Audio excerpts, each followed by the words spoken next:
हाजिर हूँ level up के एपिसोड 40 के साथ। आप में से जो लोग मेरे चैनल पर नए हैं, मेरे चैनल को सब्सक्राइब कर दें, वीडियो को लाइक और शेयर कर दें, शुक्रिया। लास्ट एपिसोड में हमने देखा था जिन्हू और कार्गलान के सोल्जर्स के दरमियान फाइट स्टार्ट हो जाती है। क्यों उनकी पार्टी के बंदे कहते हैं आखिर ये लड़का है कौन और इसने अपनी एबिलिटीज को अब तक छुपा कर क्यों रखा।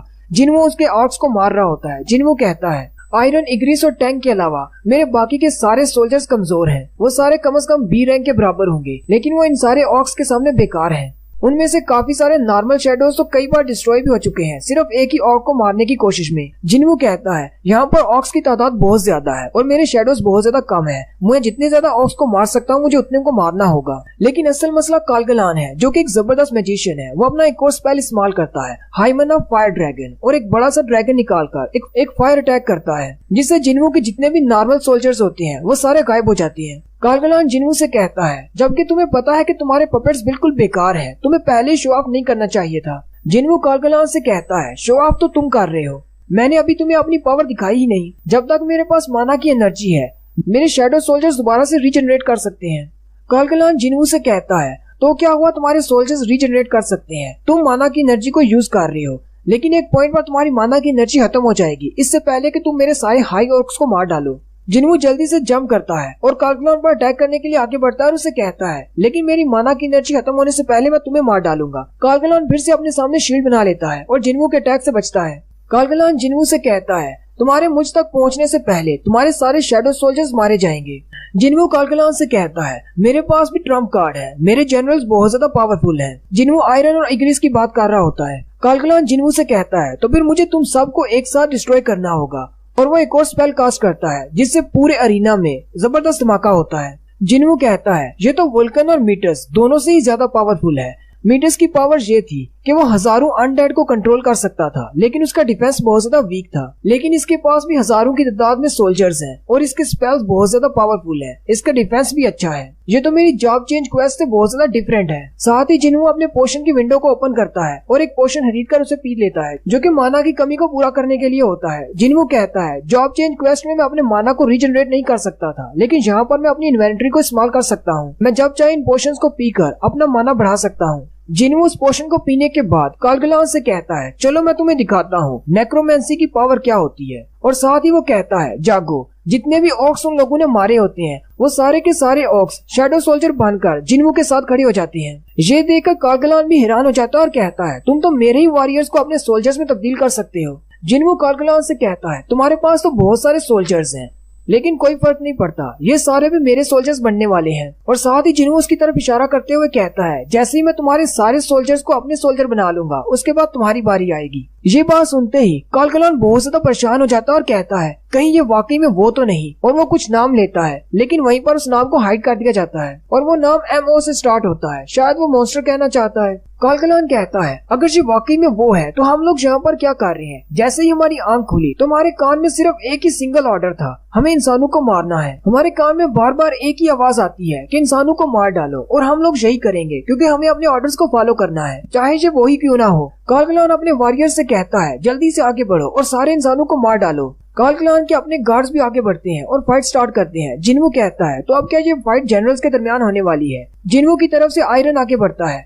और एक गार्ड के साथ फाइट करता है, लेकिन आयरन बहुत ज्यादा पावरफुल है। वो कार्गलान के गार्ड को बहुत ही बुरी तरह से पीटता है और हरा देता है। जबकि दूसरी तरफ इग्रिस का सामना उसके दो गार्ड्स के साथ होता है। वो दोनों ऑक्स एक साथ इग्रिस पर अटैक करते हैं। इग्रिस अपनी बड़ी सी तलवार निकालता है और ऊपर की तरफ जंप करते हुए उनमें से पहले एक को मार डालता है और साथ ही दूसरे की तलवार के अटैक को ब्लॉक करते हुए उसे पीछे की तरफ धकेल देता है। वो जैसे ही पीछे की तरफ गिरता है वहाँ पर आयरन खड़ा होता है। आयरन अपने बड़े से कुल्हाड़े के साथ उसको एक जोरदार हिट लगाता है और वो आयरन की हिट से जैसे ही पीछे जाकर गिरता है वहाँ पर टैंक खड़ा होता है। टैंक अपना बड़ा सा पंजा मारकर उसको वहीं पर मार देता है। जिन्हू कार्गलान से कहता है मुझे लगता है कि मेरे जनरल्स तुम्हारे जनरल से ज्यादा पावरफुल हैं। जिन्हू कहता है हालांकि मैं बहुत ही कॉन्फिडेंस के साथ बात कर रहा हूँ, हालांकि मेरा माना बहुत ही तेजी के साथ खत्म होता जा रहा है। मैं इन पोशंस के साथ अपने माना को रिप्लेनिश नहीं कर सकता। क्यों उनके टीम मेंबर्स भी कहते हैं हम लोग यहाँ पर खड़े रहकर देख नहीं सकते, हमें भी फाइट में हिस्सा लेना होगा, चलो चलकर उसकी मदद करते हैं। वो लोग जैसे ही आगे बढ़ने लगते हैं कार्गलान अपने कर्स मैजिक को इस्तेमाल करते हुए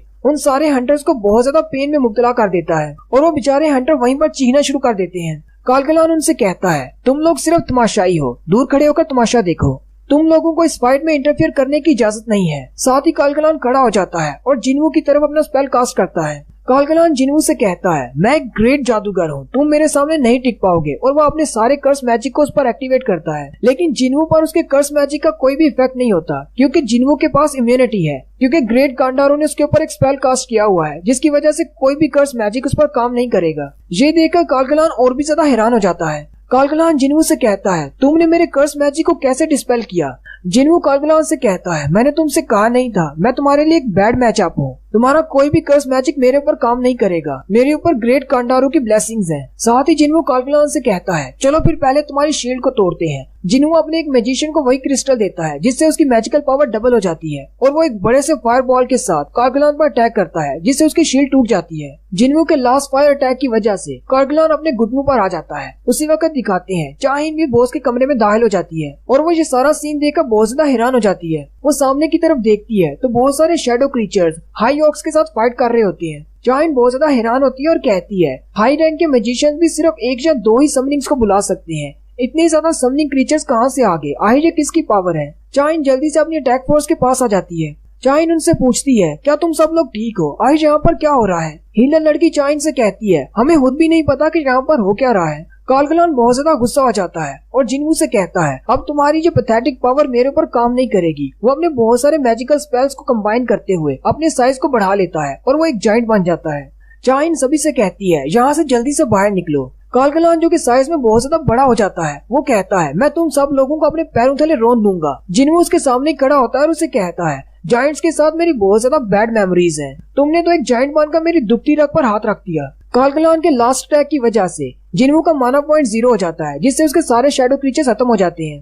कालगलान जिन्वू से कहता है, तुम्हें मेरे सामने होशियार बनने की जरूरत नहीं। तुम्हें क्या लगता है अगर मैंने तुम्हें थोड़ी देर अपने साथ खेलने क्या दे दिया? तुम काफी ज्यादा पावरफुल हो गए हो। साथ ही कालगलान अपने मुंह से एक बड़ा सा फायर बॉल क्रिएट करता है और जिन्वू पर अटैक करते हुए उससे कहता है, मैं कालगलान हूँ, एक ग्रेट मैजिशियन। क्या मैं अब भी तुम्हें एक इंफीरियर क्रीचर लगता हूँ? जिन्वू जंप करते हुए हवा में चला जाता है और अपने नाइफ थ्रो स्किल को इस्तेमाल करते हुए अपने नाइफ को सीधे उसकी आंख में मारता है और उसे कहता है, जब तुम्हारा साइज बड़ा हो जाता है तो तुम एक इजियर टारगेट बन जाते हो। और मैं ये बात अच्छी तरह से जानता हूँ, एक मैजिशियन किसी असैसिन के अटैक को नहीं रोक सकता जब तक उसके पास अपने गार्ड्स ना हो। जिन्वू के अटैक की वजह से कालगलान अंधा हो जाता है और वो अपनी आंख पर हाथ रख के चिल्लाना शुरू कर देता है। उसी वक्त मॉनिटरिंग डिवीजन से मिस्टर वू जिन भी वहाँ पर आ जाते हैं। वो भी ये देखकर बहुत ज्यादा हैरान हो जाते हैं और कहते हैं, आखिर यहाँ पर हो क्या रहा है? चाइन भी उनके पास ही खड़ी होती है और वू जिन से कहती है, ये सारे क्रीचर्स उस लड़के ने बुलाए हैं। मिस्टर वू जिन उसे कहते हैं, उस लड़के से मतलब क्या? क्या तुम संग जिन्वू की बात कर रही हो? जिन्वू अभी भी अपने डैगर के साथ कालगलान से फाइट कर रहा होता है। जिन्वू कहता है, इसका साइज बहुत ज्यादा बड़ा है और मेरा डैगर बहुत ज्यादा छोटा है, मैं इस पर क्रिटिकल हिट नहीं लगा पा रहा। जिन्वू अपने डैगर को वापस रख देता है और कहता है, ऐसे टाइम पर मेरी स्ट्रेंथ काम आएगी, और अपने पंच से ही उसको एक जोरदार पंच लगाता है। जिन्वू का पंच इतना ज्यादा जबरदस्त होता है कि कालगलान नीचे जमीन पर गिर पड़ता है और बहुत ज्यादा जख्मी हो जाता है। चाइन कहती है, सिर्फ मिस्टर चोई जोंग ही नहीं बल्कि मॉनिटरिंग डिवीजन वालों को भी इस लड़के के बारे में पता है। आखिर ये लड़का है कौन? मिस्टर वू जिन कहते हैं, जब हमें पता चला कि हमारी मेजरमेंट गलत है तो हम इस डंजन में मदद करने के लिए आए थे, लेकिन हमें लगता है कि यहाँ पर हमारी मदद की जरूरत ही नहीं। आज तो हमने संग जिन्वू को ए रैंक की डंजन को अकेले ही क्लियर करते हुए देख लिया, इतना सबूत काफी है। मिस्टर वू जिन कहते हैं, ये तो वाकई में एक असैसिन टाइप का हंटर है, लेकिन ये मैजिक भी इस्तेमाल कर सकता है, जिससे ये अपने लिए शैडो सोल्जर्स बुला सकता है। पता नहीं जिन्वू के पास और कौन कौन सी एबिलिटीज हैं और इसकी लिमिट क्या है, ये कितने ज्यादा क्रीचर्स को एक टाइम पर बुला सकता है। चाइन वू जिन से कहती है, क्या तुम इस बंदे को जानते हो? आखिर ये लड़का है कौन? मिस्टर वू जिन चाइन से कहते हैं, मैं इस लड़के के बारे में थोड़ा बहुत जानता हूँ, लेकिन उसे थोड़ा बहुत कहना ठीक होगा। कालगलान अभी भी जिंदा होता है। जिन्वू कालगलान से कहता है, एक मैजिशियन जैसे ही अपने गार्ड्स को खो देता है वो हार जाता है। कालगलान जैसे ही जिन्वू की तरफ देखता है तो जिन्वू ने उसके चारों गार्ड्स को अपने शैडो सोल्जर्स बना लिया होता है और वो जिन्वू के साथ खड़े होते हैं। कालगलान उसे कहता है, मैंने अपनी बॉडी को साइज में बड़ा कर लिया, फिर भी तुमने मुझको हरा दिया, मैं हार नहीं मानूंगा। और साथ ही वो चिल्लाकर फिर से अटैक करने लगता है। जिन्वू उसी के गार्ड्स को, जो कि अब उसके शैडो सोल्जर्स हैं, उनको आगे भेजता है और वो कालगलान को मार डालते हैं।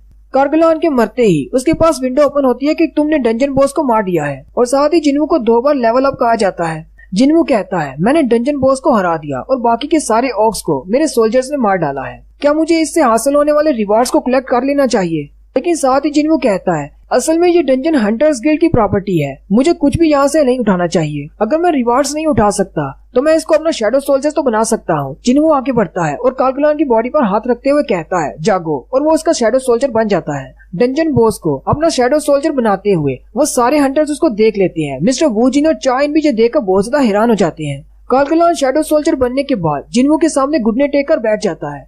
जिन्हों कहता है शैडो बनने के बाद तो तुम काफी ज्यादा खामोश हो गए हो, इस तरह तुम काफी ज्यादा अच्छे लग रहे हो। और यहीं पर हमारी एपिसोड 40 का एंड होता है। एक्सप्लेनेशन अच्छी लगी हो तो कमेंट करके जरूर बताएं। चैनल को सब्सक्राइब कर दें, वीडियो को लाइक और शेयर कर दें। शुक्रिया।